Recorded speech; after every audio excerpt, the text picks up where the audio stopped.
Alright guys, we are back for some Datamines. Of course, we have the Reginn and also Psalm Banner Datamines here. So we got Hall of Forms, we have the new skill inheritances, and we are still waiting on stats to come in, but as that stuff comes in, we will discuss that, of course. So why don't we start over here with the Hall of Forms information, and this is going to be our new round of Hall of Forms. Of course, this is Thracia themed. So we have Legendary Nana. We have rearmed Reinhardt. What the hell? Did they not learn their lesson the first time when they did Alfred? Nobody wants a rearmed Hall of Form. That, it sucks. There's no point in getting them. Why would they do this? Dude, I don't even understand. Okay, then we have Tina, who is surprisingly incredible to be getting in Hall of Forms. This is way early for her to be in here. And she's still, like, a pretty solid unit. She's got a really awesome effect on her staff where she steals the enemy on the enemy's team that has the highest buffs. She takes all their buffs away and then gives it to all your allies in 2 spaces of her at the start of turn. So she's been seeing a lot of play in Aether Raids on defense teams and offense teams. And then we have Lara as well, who is going to be our dancer option. So Lara's actually not too shabby. You can get some merges on her. She is a demote, so if you were to pick her up as a Forma, you could get some good stuff like Rock Slide Dance, Firestorm Dance, like all the good dance skills, and you could give her, you wouldn't be able to get it in there, but you could also give her like Arcane Soat's Dagger, which is pretty good for an inheritable weapon. So she's got some stuff going on. She's definitely a interesting option to have in here. Reinhardt, though, like, what are they thinking? Why Reinhardt? I can't imagine what was going through their minds when they thought to put this guy in here. If you pick him up with the Form of Soul and you merge him into your own copy of Arcane Reinhardt, you permanently lock yourself out of using fodder from your rearmed Reinhardt. So, absolutely under no circumstances should you be picking up this character. It's just like a complete waste. I don't know why they would do this. But Tina, though, at least can make up for it because she's very recent and she's still pretty good. So we will definitely take that. Okay, we are still waiting on stats. Let's just quickly refresh and see if the stats are up. Okay, no, the stats are not up. So in the meantime, we'll just preoccupy ourselves by taking a look at the artwork for the banner. So we have Reginn, of course. Reginn is going to be an aided hero. So a brand new hero type, which a lot of people are very underwhelmed by. Not too many people are particularly happy about it, mainly because the aided effect that she does with her aided, what is it called again? The aided accessory, or whatever the currency is that she gives, like how Ascended heroes give you the Ascended Floret. She gives you an aided thingamajigger, and you can use that to pretty much gain +1 to all stats to one select unit. Now, you can only use one of those at a time per unit, but then also once you use it on a unit, they're able to gain access to this cute little accessory there that you can equip on them. So Reginn's drone that she's got chasing her around, and she also released like a video, an unboxing video with the drone and like some kind of sales pitch where she's trying to get people to buy the drone, it seems like. It was a very cute video. Kind of out of place, though. It makes you wonder, like, who is really the target audience for this game when they do cute videos like that where it's like a playhouse. Everything looks like a cute chibi little, like, dollhouse video, and then they're marketing the game to, like, hardcore whales, meta-dependent whales with, like, essay-long weapon effects and all that. So they got to make up their minds. Is the game for cute little kids, or is the game for like try-hard intellectuals? I can't tell. Like, I am completely baffled. But her artwork is very good, of course. Okay, then we have Timerra as well. So Timerra, again, like the the CEO of Dippin' Dots. That's never gonna stop being funny to me. I don't remember who said that. It was someone on GameFAQs, I think. They said that she looks like the CEO of Dippin' Dots. Or Dippin' Dots, if you've ever had that. It's basically like ice cream for astronauts or some shit. Whatever they market it as. Those are some really weird poses for her. Okay, like, this one is fine. I guess it's just, like, an upper view. But then, like, what is this pose that she's doing? Why is she, like... It's, like, a really weird shot. Like, couldn't they get her in frame better? Like, why are we looking at her, like, from... She's, like, from behind, and then she's also, like, twisting her back, like... Alright, that's definitely gonna give you an early appointment to the chiropractor. And then this one here, too. Oh, man, it's like, who comes up with these poses, man? It's like they're trying very hard to come up with unique poses, but then they just don't look very practical. Alright, regardless, it's very fan servicey though, so there you go.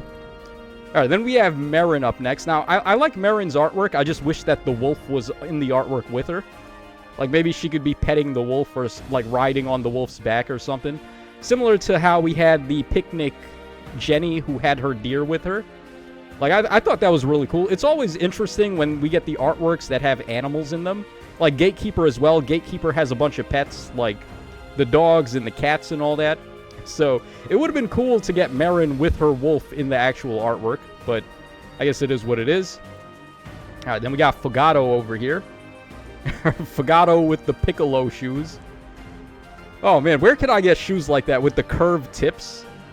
You see those a lot in, like, video games and anime and stuff, but like, where do you actually get shoes like that?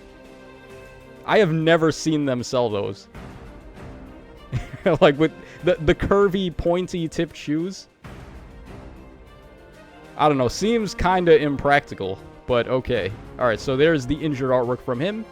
And then we have Pandreo, who I believe Pandreo is going to be a additional hero that they're not going to feature on the banner, but you're going to be able to get him as a mission reward and also as, like, summons unfeatured, pretty much. So he's going to be just, like, an instant demote.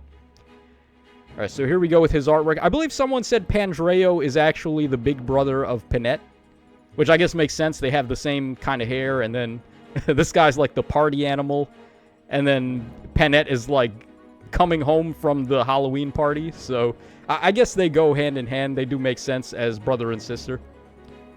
Alright, and then finally we have Marni over here. Marni is going to be our Grand Hero Battle Unit, and spoiler alert, I actually did peep some of her stuff, her weapon and her passives, and this has got to be, like, probably the most interesting GHB they've done in a very long time. We've been getting really good GHBs lately, like Fallen Lloyd, or who else was really good?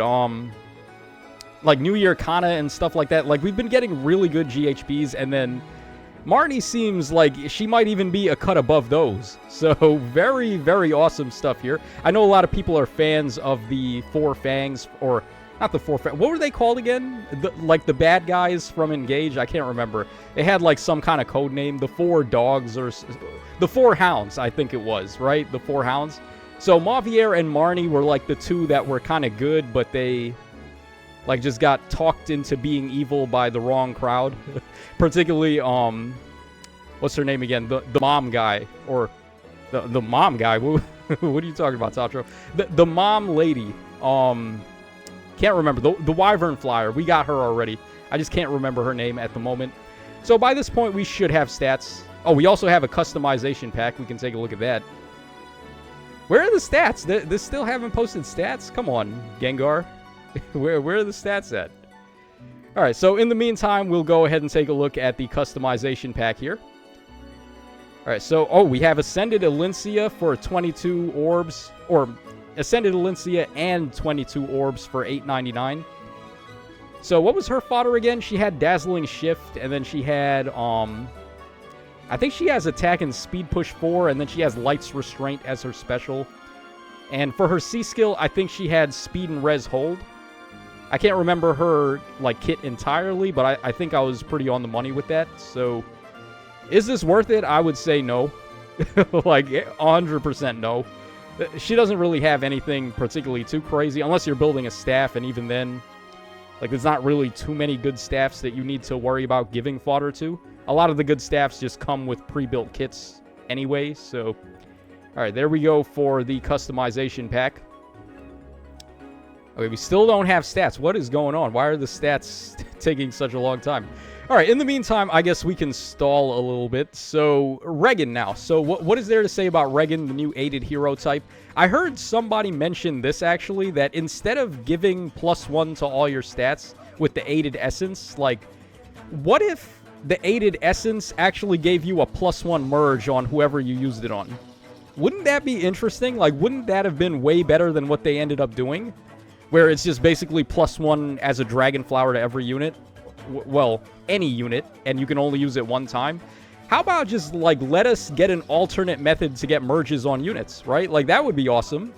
Now, of course, they might be worried about it hurting sales, in particular for, like, legendary heroes and emblem heroes that are always triple color shared. It would be a lot easier to summon copies of the aided heroes as opposed to going in on them with how crappy the legendary banners are. But in that same regard, you still got to spend orbs to get them, right? Like, you're still talking about 1,000+ orbs to get a +10 on Reginn or whoever else aided heroes may be coming in the future. So if the aided essence were just like a free +1 merge on the unit that you use it on, I think that would have been awesome. It would have been pretty cool, too. Like, it would have given a lot of people more incentive to pull. They would have been way more excited than what we ended up getting, and it just feels like it would have been a win-win. So, like, I like that idea. Whoever came up with that, I thought that was really good. And it would also give us a way to get merges on the Asker trio, because everyone still is waiting on getting merges on OG, Alphonse, Sharena, and Anna. And finally being able to do that with aided essences would have been cool. But I guess it is what it is, whatever. It's just +1 to all stats, and that's basically it.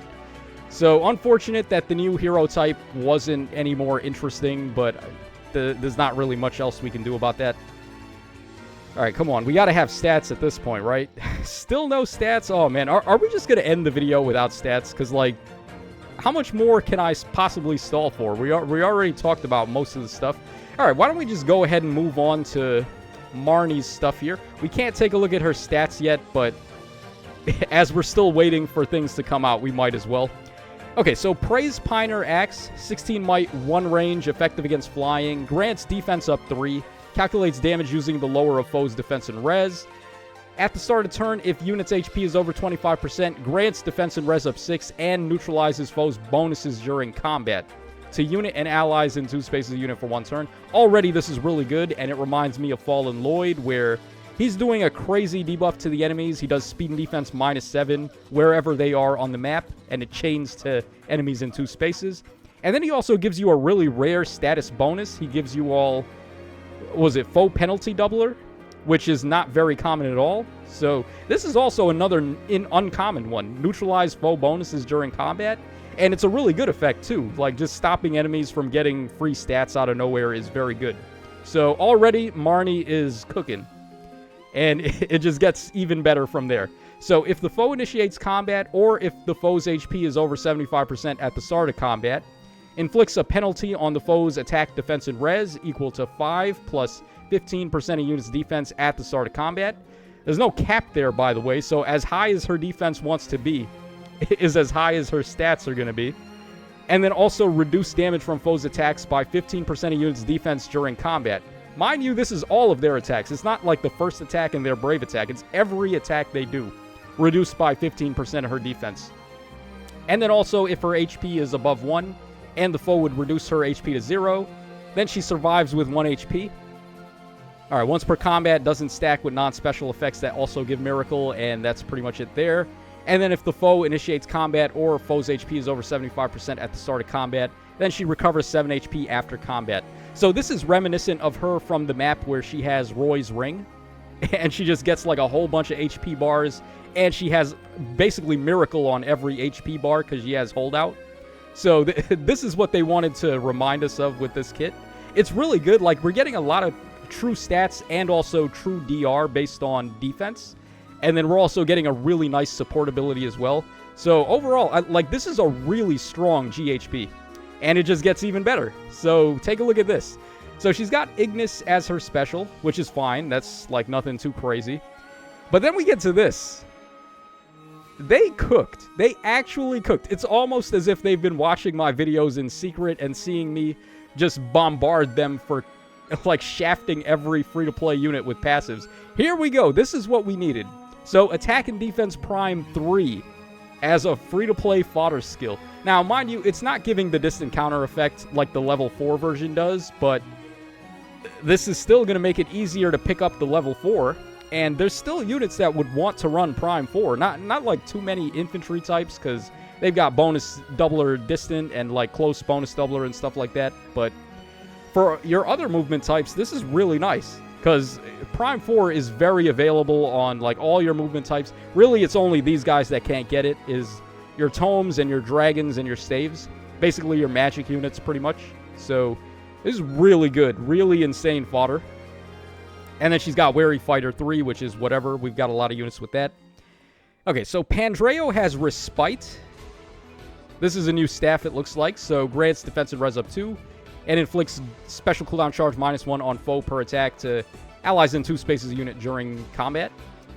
Oh, isn't that the same thing as Sephiran's tome? Or, not Sephiran's tome, Sephiran's staff? Like Tannin Boom or whatever that was called. I'm pretty sure it did the same thing. It's like drive, guard, and then defensive res up 2. So, okay, it's nice to get this in the demote pool at least. Because, like, guard support, I guess, is okay. Alright, then he has Martyr as his assist. You got Fire Flood Bomb. Oh, wow, that's not too shabby. Yeah, because Fire Flood Bomb, like, you could get the plus variants a little bit easier with this. So, I guess that's fine. Alright, then we have, oh, wow, Defres Finish 3 has a 4-star demote. That's pretty good. Yeah, so if you want to get Emblem Ike's Defres Finish 4 and also Lagoo's Friend in one shot, you could do that. All you got to do is get some party animals in your barracks. Alright, then he's got Drive Res 2, whatever. Okay, so Timerra's Sandstorm, there's no way this is inheritable. Yeah, obviously. Only equipable by her, which makes sense. People who thought this was inheritable are out of their minds. There was no way. Okay, Time's Pulse Echo is infantry only, as you would expect. It's also all weapon types. So, yeah, pretty much the same as all of the other Time Pulse variants. They're just infantry only, and that's pretty much the only restriction. Okay, Shadow Shift. Now, this is an interesting one, right? Like, what are the restrictions on this?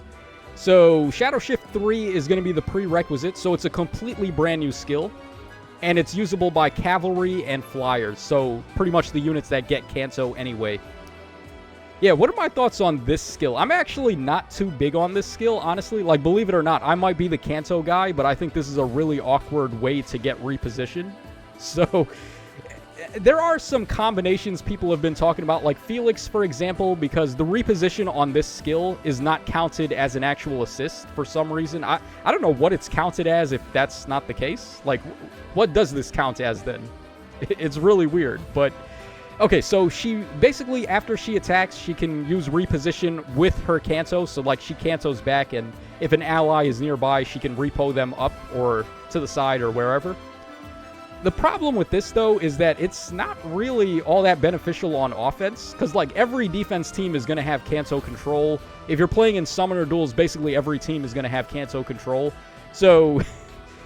Believe it or not, the only place I see this as being kind of valuable might be like Aether Raid's defense, where you can have Reginn move in and attack an enemy, and then she's probably going to live because she's got non-pierceable DR on her special. And then she can Kanto back pretty far. She's got like Kanto Distant 5, which is the highest in the game. So then she Kantos back, and then she repos an ally in further, like Felix maybe. And then Felix can have expanded reach, and he can go to town. Because this doesn't count as an assist, it doesn't clash with Felix's B skill, and it could also work on allies that have isolation on themselves for some reason, like maybe Crom units that reposition and then they isolate themselves. You could still repo them with this, because it's not an assist skill. So, it's got some interesting applications. I just don't think it's going to be all that crazy, considering how good Kanto control is. So, that's the only problem with this, but otherwise I think it's not too shabby. And then you're also just getting all stats up 3 and some recovery. So even if you're not using the reposition, you still get something out of it. Okay, that's pretty much everything now. So we've talked about literally everything we have to talk about. And finally, we have the stats. So why don't we go ahead and wrap up with this. All right, let's make this a little bit bigger. All right, we also have the cheat sheet pulled up, but do we even need this? It's a little too late for that now.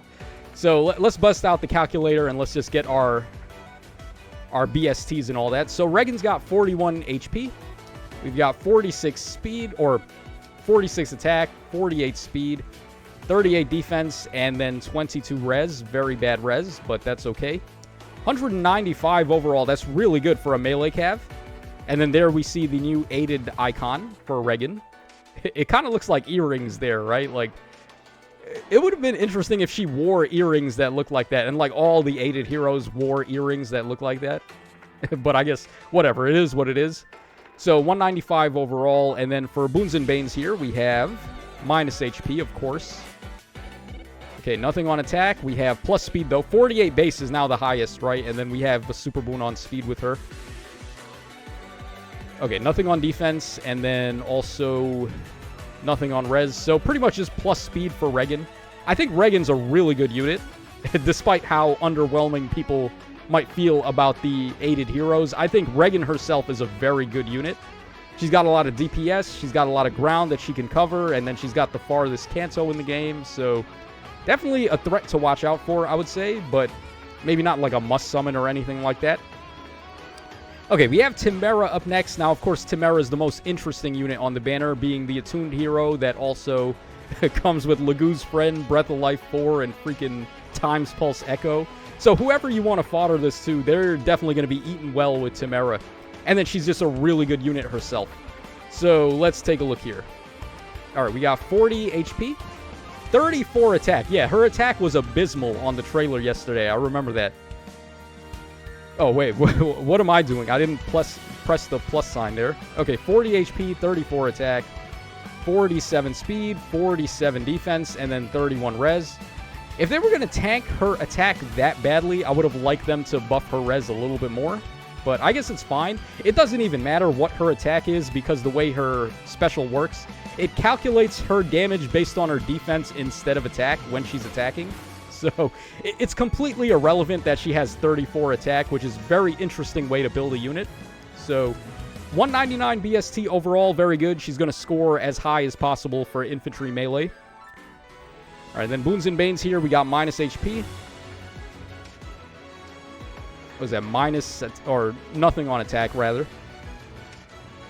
Okay, nothing on speed. Unfortunate. Would have liked to get plus speed there, but we do have plus defense at least, which is good. And then, hold on, what is this on res? Let's see. Okay, minus res, that's yucky. But, alright, still, plus defense, I guess is fine. I would have loved plus speed on her, but, I mean, plus defense is going to be perfectly fine with Lagoo's Friend, and she seems to be just pretty much a Lance version of Emblem Ike. Like, her special is equally cracked as Great Ether, and then she's got Lagoo's Friend, and then you can easily give her, Distant Bonus Doubler, and she's already got Breath of Life 4, so she's pretty much good to go right out the box. Very fantastic unit. Okay, next up we have Fogado, who I think is also a pretty interesting unit. Maybe not as much as like Timerra and Reginn, but he's definitely going to be able to fill a role here. So we have 38 HP, we got 45 attack, 47 speed, 25 defense, and then 30 res, so gives us 185 overall. Would have preferred him to have more defense than res here, actually, considering the way that he works, but, that's interesting. Okay, so we got minus HP, surprise, surprise. Nothing on attack, unfortunately. Okay, plus speed, though, which is fine. Plus defense, sure. Yeah, with 25 defense, they gave him plus defense. All right, thanks so much. And then minus res. Okay, so what's interesting about Fogado is that, of course, he's got color advantage on the new Duo Fiorm. So that's very good. That Fiorm is pretty much the best far save unit in the game. So Fogado's got color advantage, and he also negates Fiorm's special. Like, any unit that he initiates on is not going to be able to use specials, or any range unit that initiates on him. So stopping the enemies from using like an Aegis or an Ice Mirror or whatever, maybe even Great Ether, could be very beneficial to this guy.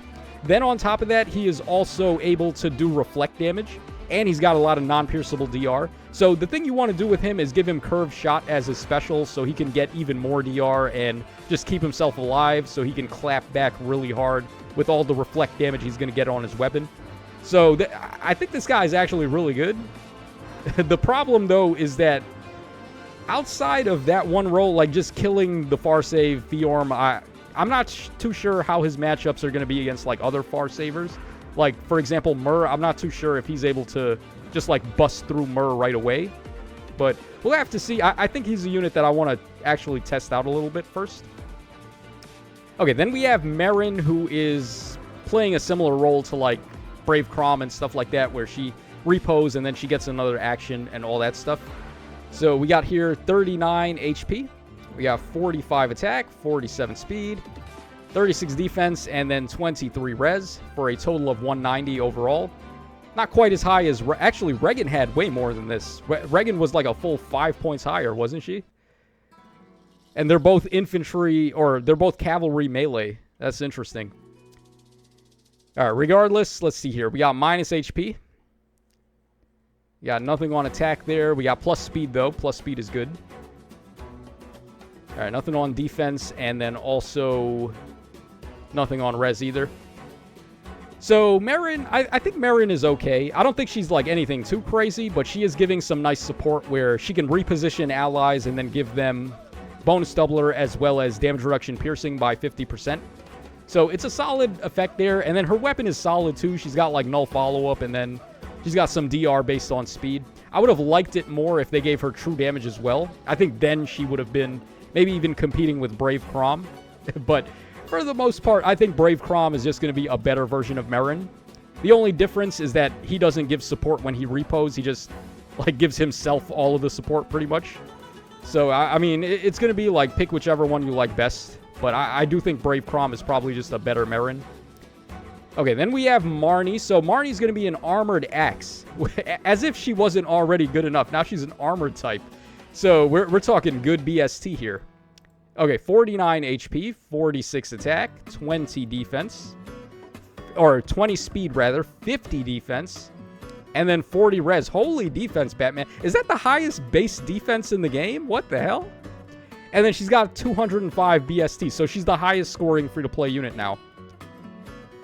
Oh my god, what are her boons and banes? Let's see here. Okay, we have nothing on HP there. We got plus attack. Okay, that is definitely saucy. We take those. Alright, nothing on speed there.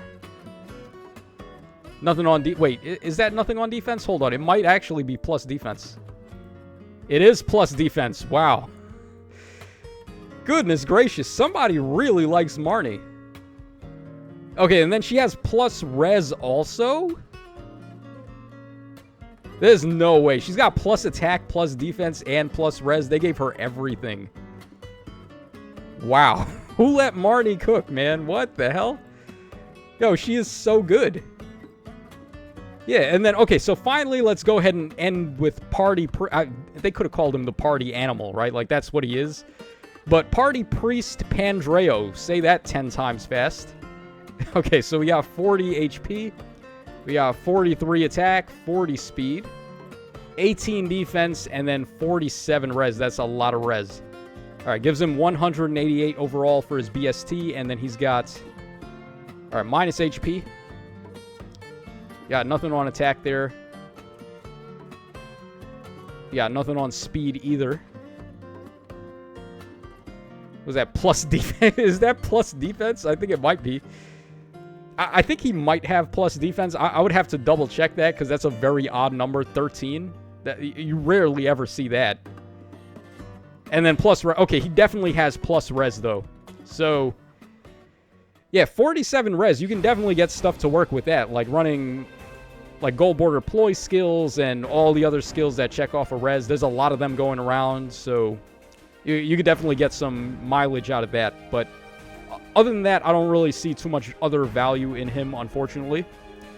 But yeah, let me know what you guys think in the comment section down below. Marni... like I said, somebody must really like Marni over at Insys headquarters.